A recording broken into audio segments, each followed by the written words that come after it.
के लिए सभी से मैं निवेदन भी करता हूं और इसका स्वागत भी करते हैं।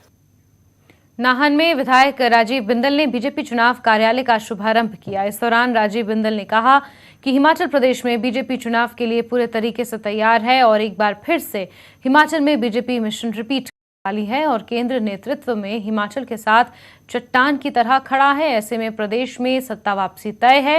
विधायक बिंदल ने कहा कि जिस तरीके से 4 पड़ोसी राज्यों में बीजेपी की सरकारें रिपीट हुई हैं, उसी तर्ज पर हिमाचल में भी एक नया रिकॉर्ड बनने वाला है। हिमाचल प्रदेश का चुनाव और अगले महीने आने वाला है। उस चुनाव में भारतीय जनता पार्टी की सरकार हिमाचल प्रदेश में दोबारा से बनेगी, यह निश्चित है।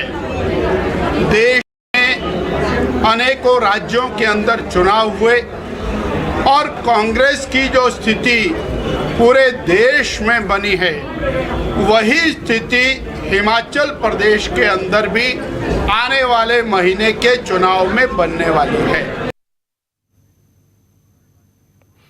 मंडी के मोतीपुर स्थित